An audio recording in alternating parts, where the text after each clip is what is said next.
we have Elle Smith. Come on up, Elle.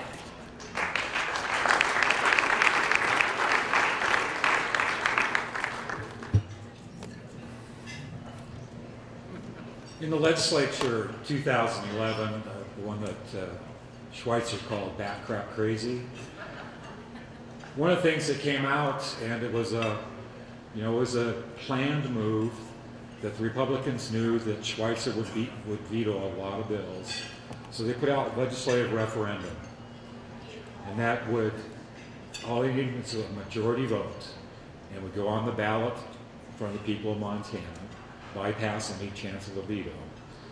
One of those was LR 119, which would take our current makeup of the 7 Supreme Court justices that we all get to vote for, and put it into 7 districts, residency requirements that justice would have to have lived in the district to run there for the initial time, and essentially take away our right to vote for 6 out of 7 justices. Now, one of the groups that was really opposed to this in the legislature was the League of Women Voters. And after this passed, there was no way we were going to stop the majority vote. After this passed, people kept talking to me, asking me, what are you going to do, Al? What's MTLA going to do? And it came down to MTLA. We were the group that was going to have to stand up and do something about it. I went to one of my favorite people in this organization, Mike Meloy, and I said, Mike, will you help me?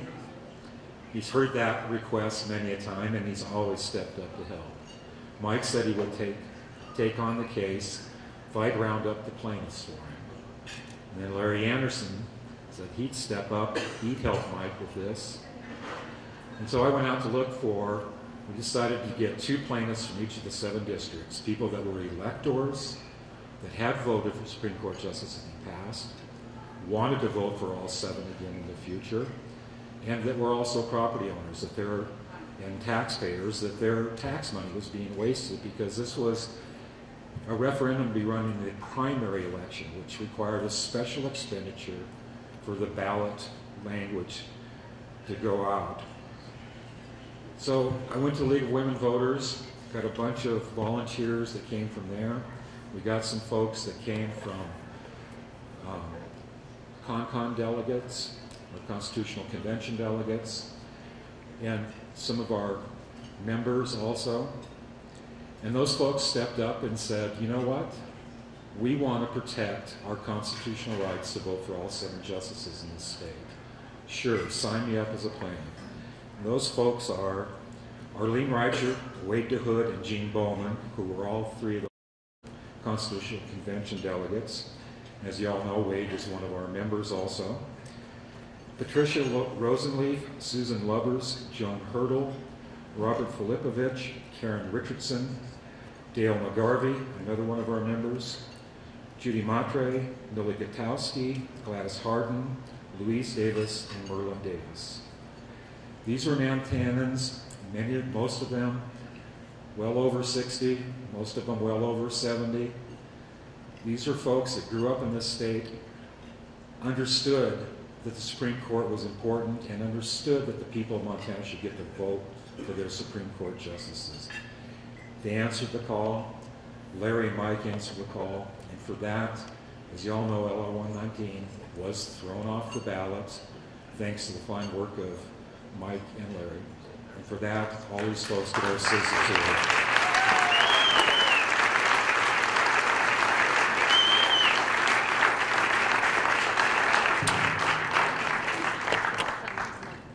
Come on up, folks. Where are our plaintiffs?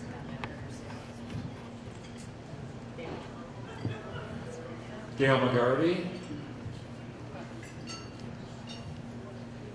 I just wanted to report that I was very happy that when I was contacted in connection with this effort, because in the 1957 session of the legislature, the corporations in Montana introduced the Missouri plan. And I remember getting up on the floor of the House and saying that if you really think that the people of the state of Montana are not competent to elect their own judges, you vote against my motion to kill. And my motion carried, and the Missouri plan went down, so I thank you.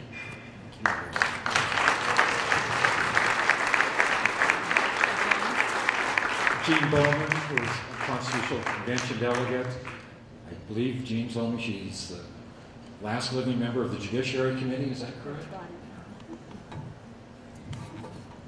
I think the attorneys who were smart enough and brave enough to bring this suit are the ones who should win the award.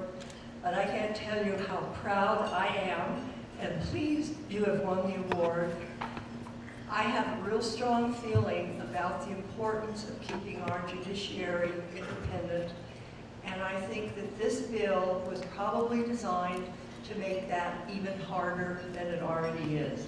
And I'm very grateful to you for standing up for what I think is right, and I guess all of you do too. Thank you very much.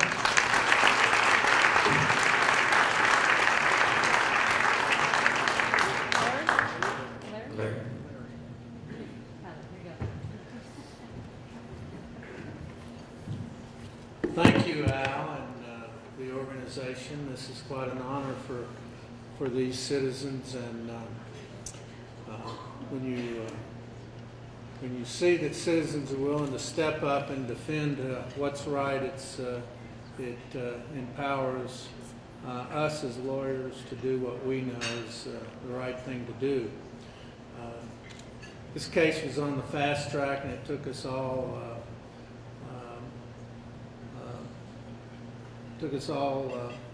We had to get focused and clear our calendar to do this, and Mike was the one who pulled the laboring oar here.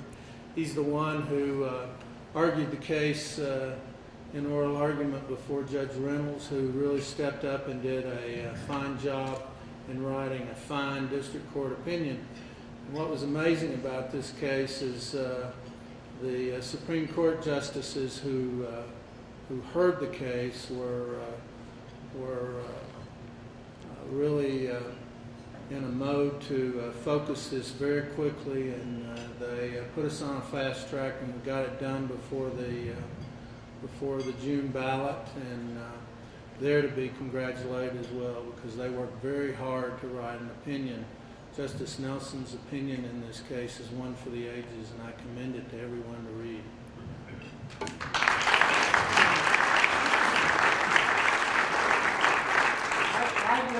I want you to put your hands together for Larry Anderson, who was This is really a tribute to the plaintiffs in the case.